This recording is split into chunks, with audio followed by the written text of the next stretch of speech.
hinasignal. Idayang ko nga ulit sila. Hello? Hello? Naririnig niyo na ba ako? Opo, madam! Opo, madam. Natanggap niyo na ba ang balita mula sa pag-asa? Anong balita sa pag-asa? Uulan ba ng maraming pera? Anong pag-asa? Yaong nagbibigay ng impormasyon ng weather? Pag-asa? Ang ibig sabihin nito ay pag-asa nating magkapera. Mga tanga talaga kayo? Nag-message sa Facebook si Governor Sito. Magbibigay daw siya ng maraming pera para sa lahat ng organisasyon. Ay, good news iyan. Like ko yan. Ilan kaya ang ibibigay ni Governor? 50,000 daw para sa mga women's organizations, 50,000 daw para sa mga farmers organizations, at 3,000 daw para sa mga SK president. Bukod dito, may kasama pang field trip. O, saan ka pa? With pocket money pa yan. Wow! Ang saya-saya!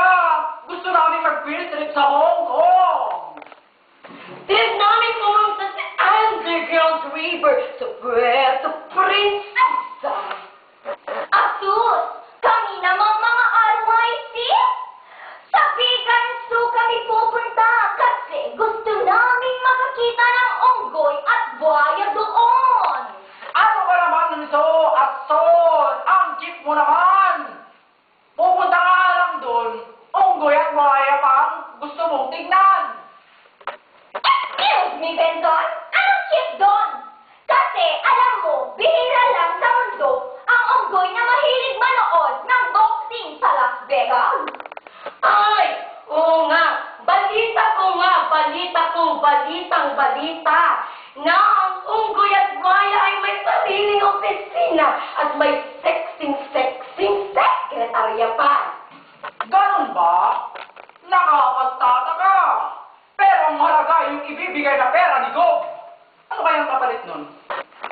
Ang hina-hina talaga ng utak mo, Benson!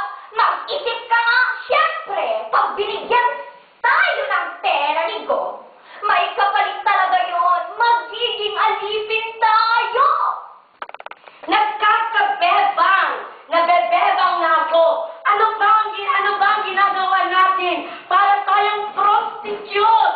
Hindi naman tayo mukhang prostitute! Hindi tayo mukhang prostitute!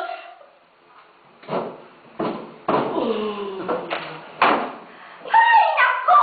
Magdrama ka na nga, Celine Dion! Nakakadrama! Ako rin nagdrama na rin! Masyado kasi kayong papa-epekto! Gumagamit naman kasi kayo ng sabon na may konsensya! Ang isipin nyo, pera lang! Pera!